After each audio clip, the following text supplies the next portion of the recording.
So I'm originally from Iceland, but we moved here to the center of Germany really about 3 years ago. And it's a really nice, wholesome area and great for living the calm, relaxing life. The area is called Rön.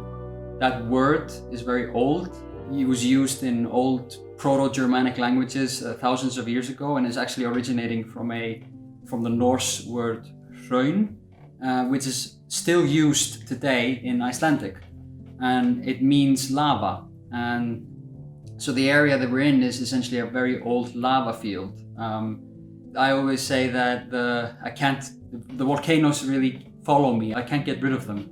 And in this, even though that the volcanoes in this area haven't been active for a very long time, they still surround me as they did back home in Iceland. So when we moved here, we got a small apartment, and it was too small for me to actually keep my home office in. So I started looking around, seeing if I could find some place to set up my office. I've been doing home office on and off for about 10 years. So out of pure luck, one day I ran into my neighbor. He doesn't live there actually. It's like an old house that his father had built as sort of a weekend getaway. Nobody had lived there actively for many, many years, and it had sort of an extension, a building that had been added to the house. Relatively new, it wasn't that old, maybe 10, 15 years old, something like that. And I decided to ask, hey, isn't that part of the building detached from the other one? Is there any chance that I could use it as an office? Now, the guy I spoke to, really nice guy, his first reaction was, okay, Jesus, I then have to clean out the room. I have to figure out how do you pay me? I have to pay taxes on it. And it was just a lot of like reasons for him to say no. He ended up saying, but here are the keys, just go in and knock yourself out. And I just went, okay, but how do we, what do I pay you? What's the arrangement? There's no arrangement, just take care of it, lock the doors when you're done. And I was like, okay, wow, that's amazing of you, thank you. And then I moved my stuff into this space, to this gallery. So the person who built the house, the father of whom I spoke to, he was a painter, and in his spare time he came to this studio to paint. And boy, he paint. He painted a lot. There are probably well over 200 pieces in here. I mean, he must have practically lived here in this room when he was at his peak in his sort of artistic career. And the place is absolutely filled with equipment, painter's equipment. So with the pictures, with all kinds of paints, all kinds of brushes and pencils. And the guy, the son of the painter, he didn't want to clear out the room. It would be a massive undertaking to clean up this room. So as long as I just could live with the chaos that's in here, he was fine with it.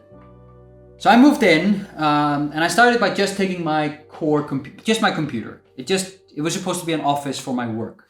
But what started happening is that there was just something about the morning light in this room. The space is filled with amazing windows. And wherever you look, there's a window. It has this incredibly calming, meditative effect on me. Then what happened was I started writing music again. And I started writing it back home, not in this space. And slowly but surely, I started writing a lot of songs, and I found myself taking one of the instruments down to the office with me.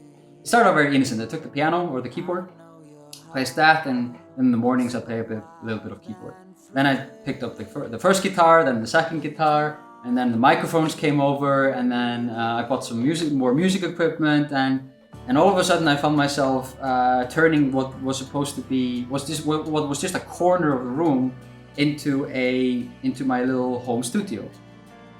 I think it's the room. It's just the room demands creativity out of you.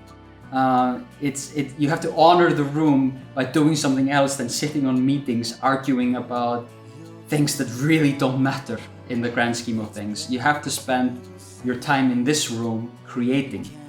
And that's really what's happened. This has become my creative space. And how can it not be, right? It's just so amazing. The light, the pictures, the paintings, it really feels like I'm doing the room justice writing music in it. I mean, at the end of the day, I'm just a nobody sitting in this room writing some music. It is tempting to think that it's all part of some kind of plan, and then that these songs being fostered in this room will hopefully do well. And it reminds you to think about the craft of songwriting and the craft of making music, because this guy, he perfected his craft through the work he did in this room. He must have spent dozens and dozens of hours in here painting, just as I plan to spend dozens and dozens of hours in here writing music.